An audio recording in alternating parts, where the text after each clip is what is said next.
পাকিস্তানি বাহিনী, সেই শোষকেরা, সেই দুঃশাসকেরা কখনো থেমে থাকেনি। বাঙালিদেরকে দাবিয়ে রাখার জন্য যত প্রকার ষড়যন্ত্র আছে, সকল ষড়যন্ত্র তারা করেছে। বীর মুক্তিযোদ্ধারা বড় অংশ ছিল ছাত্র। যুগে যুগে ছাত্র সমাজ পরিবর্তনে অত্যন্ত গুরুত্বপূর্ণ ভূমিকা রেখেছে। সর্বশেষ আমরা দেখেছি জুলাই বিপ্লবে এদেশের মানুষের উপর, এদেশের ছাত্র জনতার উপর আওয়ামী লীগ কিভাবে কিলিং মিশন চালিয়েছে। 1971 সালে মহান স্বাধীনতা যুদ্ধে আমাদের সকল শহীদদের এবং 71 সাল থেকে 2024 সালের গণঅভ্যুত্থান পর্যন্ত সকল শহীদদের যারা আমাদের দেশ মাতৃকার জন্য নিজের আত্মত্যাগ দান করেছেন। 24 সালের আগস্টে আরেকটা আন্দোলন হয়েছে একটা দলের অত্যাচার, অনাচার, বেবিচারের কারণে।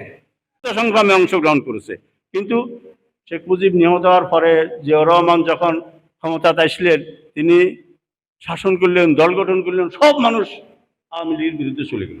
বিএনপি কি কষ্ট করে মানুষ জোগাড় করছে? মোটেই না।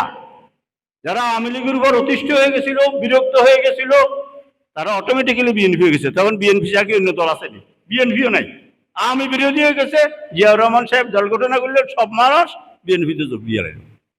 তাহলে কি রাজনীতি, অপরাজনীতি, শোষণ, নির্যাতন, এটা কোনোদিনে দেশের যেমন শান্তি আনতে পারে না, দলেরও কোনো কামিয়াবি আনতে পারে না, মানে সফলতা, দলের কোনো সফলতা আনতে পারে না।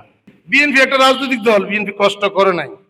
আমি আজকে সিগারেট খাবো, কালকে খাবো না, কালকে বলবো আজকে খাবো, কালকে একটা মাদক সেবী মাদক সেবন থেকে নিজেকে বিরত রাখতে পারে না।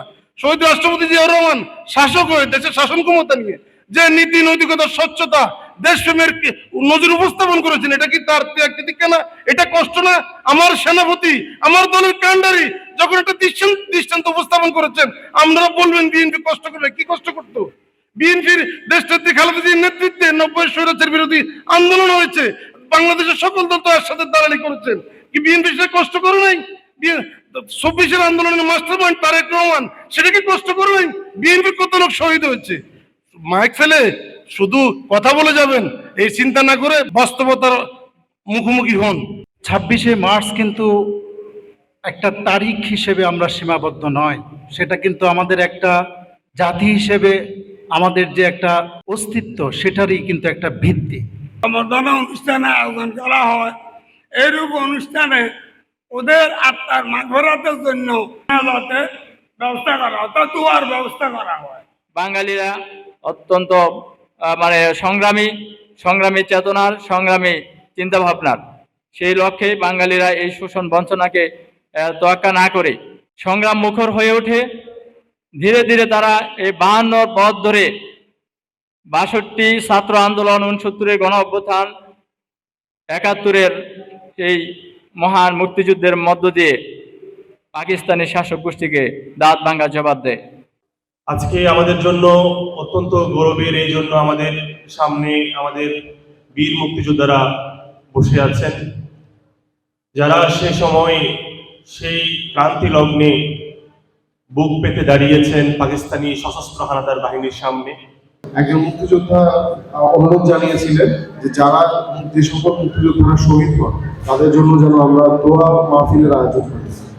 আমার বক্তব্য শেষে আমরা তাদের উদ্দেশ্যে, শুধু তাদের নয়, 1971 সাল থেকে শুরু করে এখন পর্যন্ত যে সকল মুক্তিযোদ্ধা দুনিয়া ত্যাগ করেছেন, সকলের আত্মার মাগফিরাতের জন্য আমরা দোয়া প্রার্থনা করবো। তাদের রক্তের বিনিময়ে আমরা অর্জন করছি। যারা জান দিয়েছে, প্রাণ দিয়েছে, মাহবুব তাদের এই মৃত্যুকে শহীদে বক্তব্য লা ইলাহা ইল্লাল্লাহু মুহাম্মাদুর রাসূলুল্লাহ।